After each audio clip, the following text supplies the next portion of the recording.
সুপ্রিয় শিক্ষার্থী বন্ধুরা, আসসালামু আলাইকুম। তোমরা যারা আগামীতে এসএসসি পরীক্ষা দিতে যাচ্ছ, তোমাদের জন্য ত্রিকোণমিতি অত্যন্ত গুরুত্বপূর্ণ। ত্রিকোণমিতি নিয়ে তোমাদের বইতে দুটি অধ্যায় অন্তর্ভুক্ত আছে। একটি হচ্ছে ত্রিকোণমিতিক অনুপাত, আরেকটি হচ্ছে দূরত্ব ও উচ্চতা। তো আমরা আজকে প্রাথমিকভাবে ত্রিকোণমিতিক অনুপাত এই অধ্যায়ের 9.1 জন্য যে প্রয়োজনীয় বেসিক সূত্রগুলি আছে এগুলো নিয়ে একটু আলোচনা করব।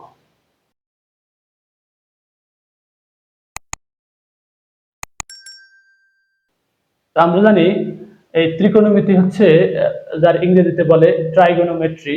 এই ট্রাইগোনোমেট্রি হচ্ছে একটি গ্রিক শব্দ। এখানে ট্রাই মানে হচ্ছে তিন, গোনো মানে হচ্ছে সাইড, এবং মেট্রি মানে হচ্ছে মেজারমেন্ট বা পরিমাপ। তো ত্রিকোণমিতিতে সমকোণী ত্রিভুজ নিয়ে আলোচনা করা হয়।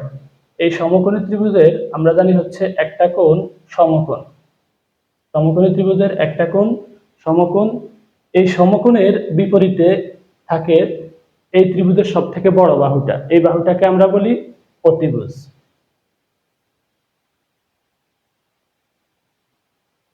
ইংরেজিতে অতিভুজকে হাইপোটেনাস বলা হয়। সমকোণী ত্রিভুজের সমকোণ ছাড়াও আরো দুটি কোণ থাকে। এই দুটি কোণ অবশ্যই হবে সূক্ষ্ম কোণ, কারণ আমরা জানি ত্রিভুজের তিন কোণের সমষ্টি হচ্ছে 180 ডিগ্রি। তো একটা কোণ যেহেতু সমকোণ, বাকি দুই কোণের সমষ্টি হবে 90 ডিগ্রি, তাই ওই দুইটা কোণ হবে সূক্ষ্ম কোণ। তো আমি যে কোনো একটা কোণকে, এই কোণটাকে আমি যদি থিটা নাম দেই, তাহলে এই কোণের সাপেক্ষে অন্য দুই বাহুকে আমরা কি বলবো সেটা আমাদের এখন দেখার বিষয়। সেটা হচ্ছে এই থিটা কোণের বিপরীত দিকে যে বাহুটা আছে এই বাহুটাকে আমরা বলি বিপরীত বাহু।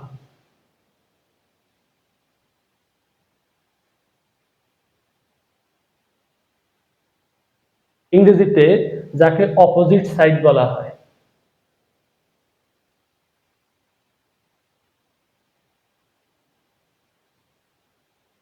আমরা আমাদের আলোচনার সুবিধার্থে এই বিপরীত বাহুকে লম্ব বলি।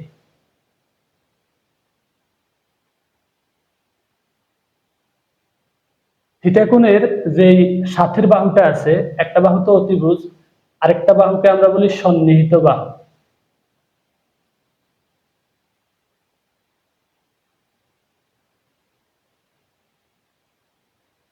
এটাকে ইংরেজিতে বলা হয় অ্যাডজাসেন্ট সাইড।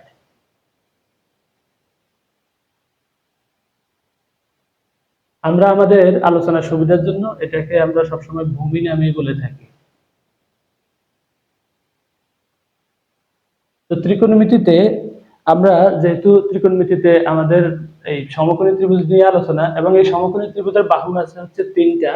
এই সমকোণী ত্রিভুজের তিনটা বাহুকে নিয়ে 6টা অনুপাত গঠন করা যায়। এই অনুপাতগুলোকে বিভিন্ন নামে আমরা চিনে থাকি। যেমন একটা অনুপাতের নাম হচ্ছে সাইন, একটা হচ্ছে কোসাইন, তারপরে আছে হচ্ছে সেকেন্ড, তারপরে আছে হচ্ছে কোসেকেন্ড, তারপরে আছে হচ্ছে ট্যানজেন্ট, তারপরে আছে কোট্যানজেন্ট।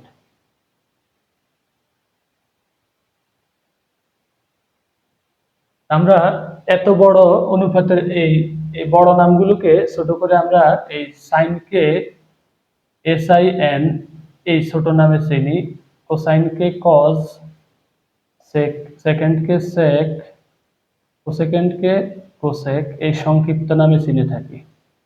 টেনকে টেন নামে, কোটেনজেন্টকে এই সিওটি কট এই নামে চিনে থাকি। আমাদের এই অনুপাতগুলো আসলে নির্ভর করে এই থিটা কোণের উপরে। এই থিটা কোণের উপর নির্ভর করে আমাদের সাইন হচ্ছে এই আমরা এই থিটা কোণের জন্য এটাকে বলি সাইন থিটা। সাইন এবং থিটার মধ্যে কোনো গুণ সম্পর্ক নাই। এই থিটা কোণের জন্য কোন কোন বাহুর অনুপাত এটা বোঝানোর জন্য থিটাটা ইউজ করা হয়। সাইন কিন্তু কোনো সাইনের সাথে থিটার কোনো গুণ সম্পর্ক নাই। এই কথাটা সকল ত্রিকোণমিতিক অনুপাতের জন্যই প্রযোজ্য। সাইন থিটা হচ্ছে আমাদের আমাদের থিটা কোণের, আমরা জানি সাইন থিটা কোণের জন্য হচ্ছে সাইন থিটা হচ্ছে লম্ব বাই অতিভুজ।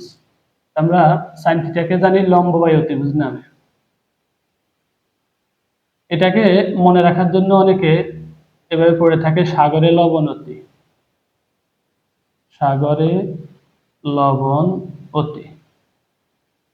সাগরেতে সাইন, লবণের জন্য লেখে লম্ব, আর অতির জন্য লেখে অতিভুজ।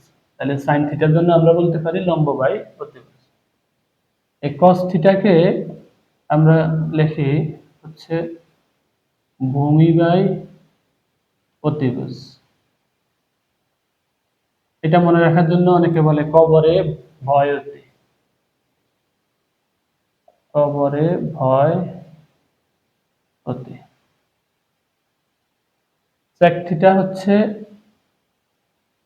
থিটা হচ্ছে অতিভুজ এবং ভূমি এর অনুপাত।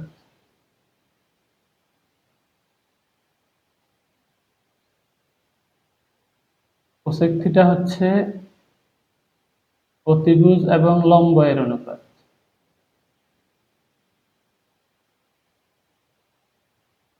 ট্যান থিটা হচ্ছে লম্ব এবং ভূমির অনুপাত। আর কট থিটা হচ্ছে ভূমি এবং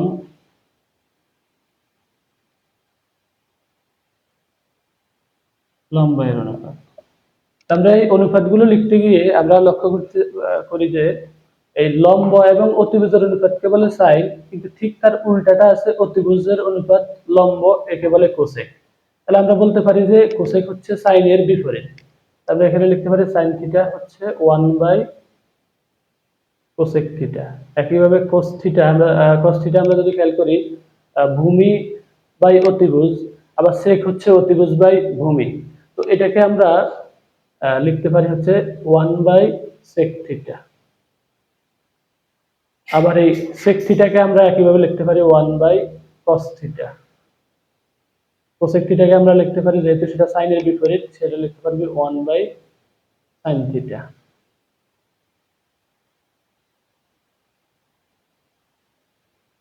ট্যান থিটা হচ্ছে লম্ব এবং ভূমির অনুপাত। আবার আমরা দেখতেছি কট থিটা হচ্ছে ভূমি বাই লম্বের অনুপাত। তাহলে আমরা এটাকে বলতে পারি 1 বাই ট্যান থিটা, আর এটাকে বলতে পারি 1 বাই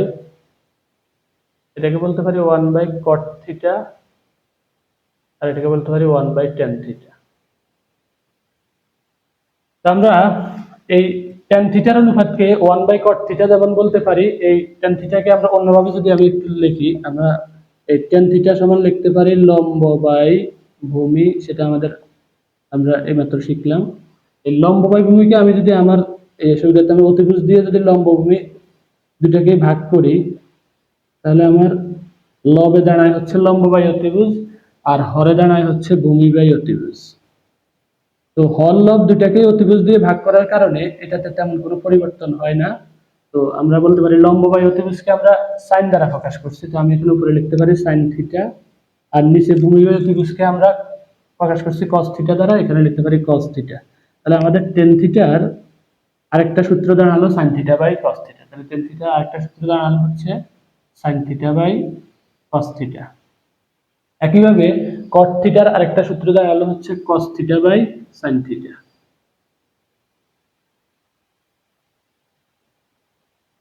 এই হলো আমাদের 6টা অনুপাতের পারস্পরিক সম্পর্ক। আমরা এই 6টা অনুপাতের পারস্পরিক সম্পর্ক ছাড়াও পিথাগোরাসের উপপাদ্যের মাধ্যমে এই সমকোণী ত্রিভুজের আরো 3টা বৈশিষ্ট্য কাজে লেগে আরো 3টা ত্রিকোণমিতির গুরুত্বপূর্ণ সূত্র, যেগুলো আমাদের খুবই প্রয়োজন, সেগুলো আমরা জানতে পারি।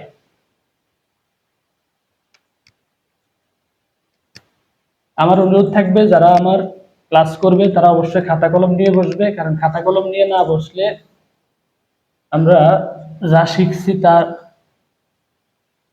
ঠিকঠাক অনুধাবন করতে পারবো না। আমাদের এই পিথাগোরাসের সূত্র থেকে আমরা জানি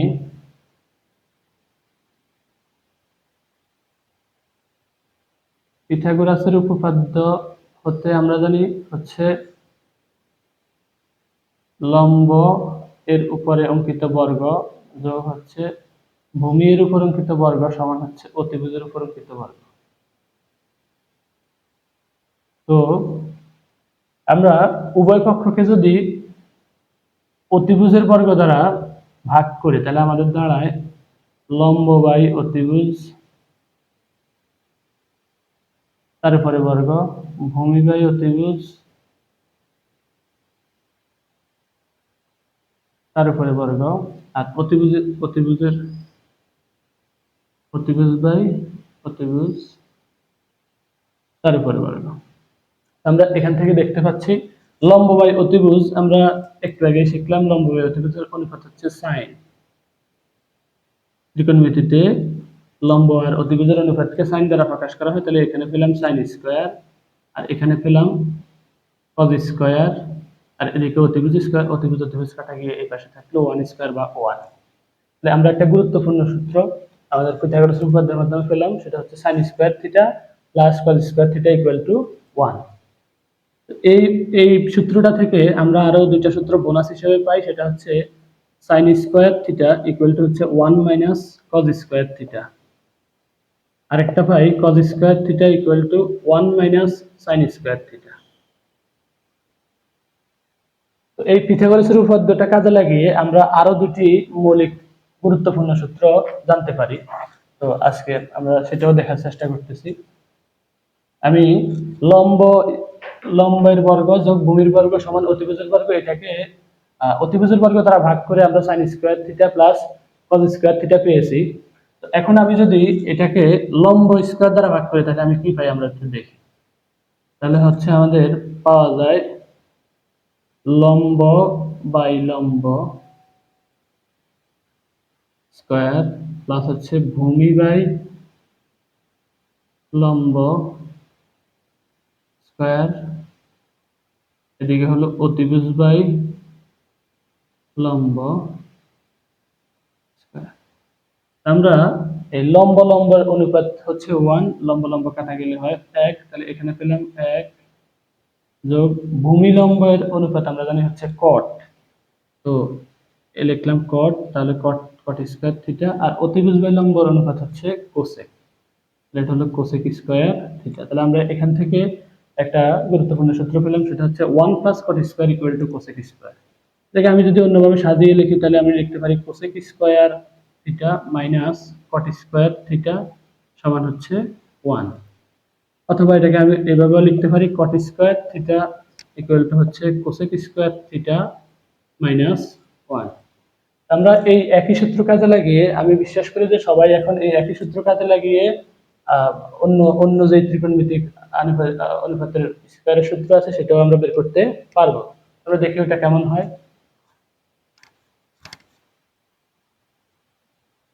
আমরা লম্ব ভূমির বর্গকে অতিভুজের বর্গ দিয়ে ভাগ করে sin square theta plus cos square theta পেয়েছি। আবার লম্ব এর বর্গ ভূমির বর্গের যোগফল, এটাকে আমরা লম্বের বর্গ দিয়ে ভাগ করে আমরা এইমাত্র পেলাম cosec square theta minus cot square theta সমান 1। এখন আমরা যদি এটাকে ভূমির বর্গ দ্বারা ভাগ করি তাহলে আমরা কি পাই।